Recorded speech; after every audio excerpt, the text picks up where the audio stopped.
નમસ્કાર મિત્રો, વિડીયોમાં તમારું સ્વાગત છે। જી હા મિત્રો, અત્યારે હાલ મોટા અને મહત્વના સમાચાર સામે આવી રહ્યા છે। તો મિત્રો, સમાચારમાં વાત કરીએ તો વડોદરા શહેરમાં હાલ રોગચાળો ઉગ્ર સ્વરૂપ ધારણ કર્યું છે, જેના કારણે આરોગ્ય વિભાગની ચિંતામાં વધારો થયો છે। છેલ્લા માત્ર 48 કલાકમાં નોંધાયેલા આંકડાના ભયજનક સ્થિતિ તરફ ઇશારો કરે છે। શહેરમાં સૌથી વધુ ચિંતાજનક કેસ ડેન્ગ્યુના છે, જેમાં 2 દિવસમાં 208 શંકાસ્પદ કેસ નોંધાયા છે, જેમાંથી 5 કેસનો રિપોર્ટ પોઝિટિવ આવ્યો છે। આટલી મોટી સંખ્યામાં શંકાસ્પદ કેસ નોંધવા અને સ્પષ્ટ સંકેત આપે છે કે શહેરમાં મચ્છરજન્ય રોગોનો ઉપદ્રવ ખૂબ જ વકર્યો છે।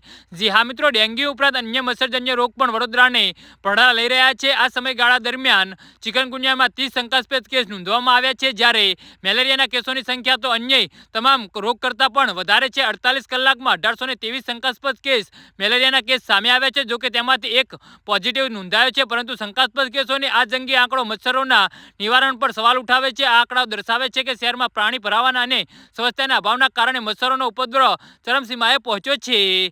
જી હા મિત્રો, મચ્છરજન્ય રોગોની સાથે સાથે જળજન્ય રોગો અને અન્ય બીમારીઓ પણ શહેરમાં સક્રિય બની છે। છેલ્લા 48 કલાકમાં કમળાના 48 કેસ નોંધાયા છે, જેમાં એક પોઝિટિવ આવ્યો છે, જ્યારે દૂષિત પાણી અને ખોરાક દ્વારા ફેલાતા ટાઇફોઇડ પણ 87 કેસ નોંધાયા છે, જેમાંથી એક પોઝિટિવ આવ્યો છે।